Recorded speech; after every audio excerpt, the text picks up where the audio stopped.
அந்தியூர் தாலுக்கா குமராயனூர் ஊராட்சி தேவலான் தண்டா கிட்டத்தட்ட 150 வீடுகள் கொண்ட இந்த கிராமம்.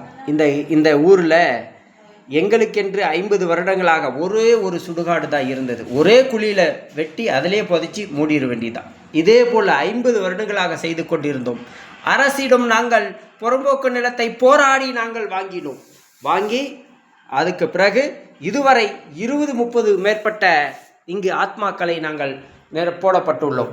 ஆனால் இந்த சுடுகாட்டுக்கும் கீழே உள்ள தோட்டத்துக்காரன் இவன் என்ன செய்து விட்டான், சுடுகாட்டில் உள்ள இரவோடு இரவாக சுடுகாட்டில் உள்ள வேப்ப மரம், பல பூ மரம், அரச மரம், பல சந்தன மரங்களையும் வெட்டி இரவோடு இரவாக இவன் கடத்தி விட்டான். மக்களுக்கு ஒன்றும் தெரியவில்லை. சில டயத்தில் சென்று மக்கள் நாங்கள் பார்க்க போனால் அந்த இடம் முழுவதும் பாலைவனமாக வெட்ட வெடியாக இருக்கின்றது. சுடுகாடு முழுவதும் ஒரே ஒரு மரம் கூட கிடையாது. சுடுகாட்டில் இதுதான் எங்களுடைய சுடுகாடு. பாருங்க, தெரியுது பாருங்க. அந்த பக்கம் சேலம் மாவட்டம், இந்த பக்கம் ஈரோடு மாவட்டம். சுடுகாட்டில் உள்ள மரங்களை வெட்டி தின்பவன் எப்பேற்பட்ட அயோக்கியராக இருப்பான் என்பது நீங்கள் மக்கள் கவனிக்க வேண்டும். இதுபோல அயோக்கியர்களையும் இந்த சேலம் மாவட்ட வனத்துறையும் இந்த ஈரோடு மாவட்ட வனத்துறையும் சரியான தீர்ப்பு கொடுக்க வேண்டும். இது எங்கள் தேவலான் தண்டா பொதுமக்களுடைய சார்பாக நாங்கள் சொல்கிறோம்.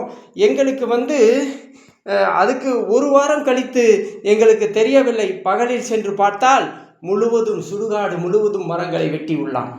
இறுதியில் யார் வெட்டியது என்று நாங்கள் தீர்மானித்த பொழுது அவன்தான் பண்ணாடி கம்பளியான் தண்டா பண்ணாடி மகன் குமாருதான் வெட்டினான் என்பது சாத்தியபூர்வமாக உண்மை தெரிந்துவிட்டது.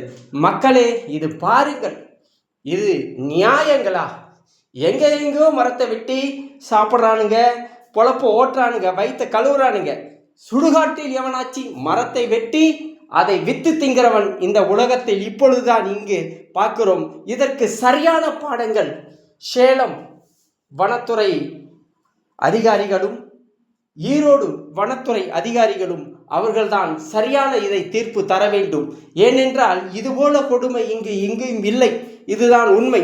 அதன் பிறகு நாங்கள் சென்று பார்க்கும் பொழுது ஒரே ஒரு மரம் கூட கிடையாது.